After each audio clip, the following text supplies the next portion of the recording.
Shalom saudara-saudara yang senantiasa dipenuhi dengan pengharapan untuk menerima berkat Tuhan melalui firman-Nya. Percayalah bahwa barang siapa yang mencari Tuhan dengan sungguh-sungguh pasti akan menemukannya. Saudaraku, sebelum kita mulai mendengarkan renungan firman Tuhan, mari kita sama-sama berdoa untuk mempersiapkan hati kita. Bapa kami yang bertahta di sorga, pagi hari yang indah ini, kembali kami datang ke hadapan-Mu dalam kerendahan hati dan keinginan untuk mengenal-Mu lebih dalam lagi. Kami bersyukur bahwa Engkau telah memagari kami dengan perlindungan-Mu di sepanjang malam saat kami tidur, sehingga pagi ini kami bisa bangun tidur dalam keadaan yang sehat dan diberkati dengan kekuatan yang baru. Ya Bapa, kami berdoa bagi saudara-saudara seiman kami di Bijaksana Channel yang saat ini sedang berada dalam keadaan yang kurang sehat. Kami berdoa kepadamu agar Engkau menjamah dan menyembuhkan setiap orang dari penyakit apapun yang sedang diderita. Kiranya mujizat kesembuhan terjadi di dalam nama Tuhan Yesus Kristus yang penuh kuasa. Sekarang kami telah menyiapkan hati kami untuk mendengarkan firman-Mu.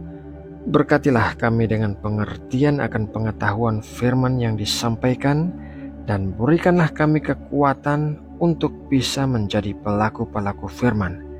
Terima kasih ya Bapa. Dalam nama Tuhan Yesus Kristus, kami berdoa dan mengucap syukur. Amin. Saudara yang terkasih di dalam Kristus, meskipun kita baru saja memulai tahun 2024, namun sebagian dari antara kita mungkin sudah mulai mengalami situasi yang penuh tekanan di dalam hidup kita. Mungkin situasi ini merupakan lanjutan dari situasi tahun lalu yang belum berakhir, atau mungkin juga situasi ini merupakan suatu hal yang baru saja terjadi. Dalam renungan firman Tuhan pagi ini, kita akan belajar dari para pelayan Ayub dalam kitab Ayub pasal yang pertama. Ini merupakan awal kisah mengenai tragedi yang dialami oleh Ayub, tetapi kali ini kita akan melihat dari sisi para pelayannya. Mari kita mulai dengan membaca 4 peristiwa berikut ini. Peristiwa yang pertama, Ayub 1 ayat 13-15. Pada suatu hari, ketika anak-anaknya yang lelaki dan yang perempuan makan-makan dan minum anggur di rumah saudara mereka yang sulung, datanglah seorang pesuruh kepada Ayub dan berkata, sedang lembu sapi membajak dan keledai-keledai betina makan rumput di sebelahnya, datanglah orang-orang Sheba menyerang dan merampasnya serta memukul penjaganya dengan mata pedang. Hanya aku sendiri yang luput sehingga dapat memberitahukan hal itu kepada Tuhan. Peristiwa yang kedua, Ayub 1 ayat 16. Sementara orang itu berbicara, datanglah orang lain dan berkata, api telah menyambar dari langit dan membakar serta memakan habis kambing domba dan penjaga-penjaga. Hanya aku sendiri yang luput sehingga dapat memberitahukan hal itu kepada Tuhan.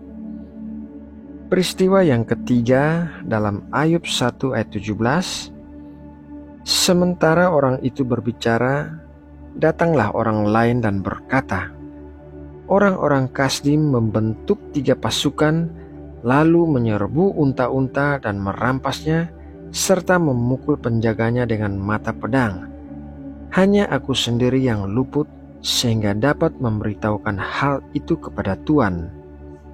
Peristiwa yang keempat, Ayub 1 ayat 18-19. Sementara orang itu berbicara, datanglah orang lain dan berkata, anak-anak Tuan yang lelaki dan yang perempuan sedang makan-makan dan minum anggur di rumah saudara mereka yang sulung.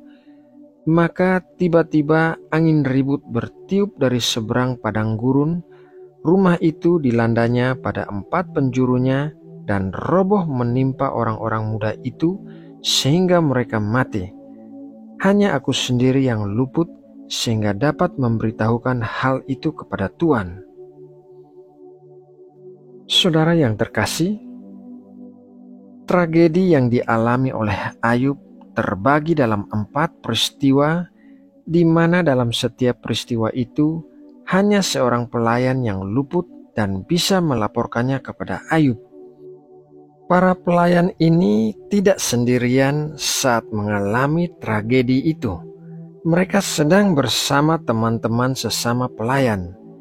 Sementara teman-teman lainnya mati terbunuh dalam tragedi-tragedi yang terjadi, selalu ada satu orang pelayan yang terluput dalam setiap tragedi.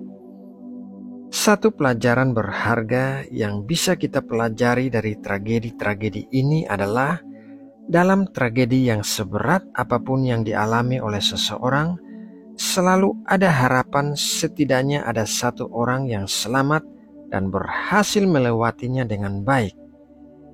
Sebagai orang-orang yang percaya kepada Kristus, kita harus menjadi orang yang selamat dari tragedi-tragedi, seperti halnya 4 orang pelayan Ayub dalam kisah tersebut. Seberat apapun masalah-masalah yang kita hadapi, kita bisa menjadi orang yang selamat karena tangan Tuhan memegang tangan kita dan menuntun kita untuk keluar dari situasi tersebut. Orang-orang lain bisa binasa dan menyerah dalam tragedi yang mereka alami. Akan tetapi, kita akan maju terus, berjalan dengan pengharapan bahwa kita akan berhasil menjadi orang yang terluput. Saudara yang terkasih di dalam Kristus, melalui renungan singkat firman Tuhan pagi ini, marilah kita memiliki pengharapan di dalam Tuhan yang begitu mengasihi kita.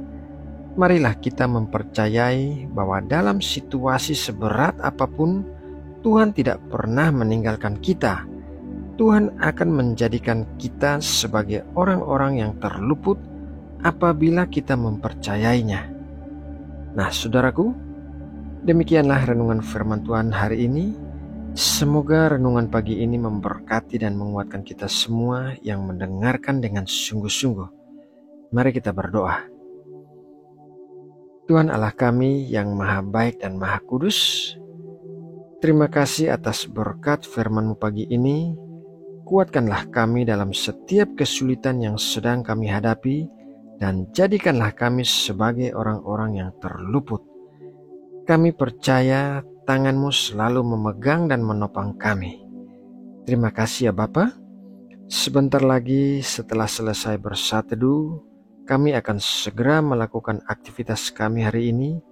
Kami berdoa memohon berkat-berkat dan penyertaan-Mu dalam segala sesuatu yang akan kami lakukan di sepanjang hari ini. Bimbinglah kami untuk selalu mengetahui kehendak-Mu yang baik dan sempurna bagi kami. Berikanlah kami kekuatan dan ketekunan untuk bisa selalu berjalan di dalam kebenaran-Mu. Ya Bapa, kami berdoa bagi bangsa Indonesia yang kami kasih. Kami memohon kesejahteraan dan keselamatan bagi bangsa kami. Kami memohon keamanan di seluruh penjuru negeri. Berkati dan lindungilah juga para pemimpin negara kami dalam menjalankan roda pemerintahan di Indonesia.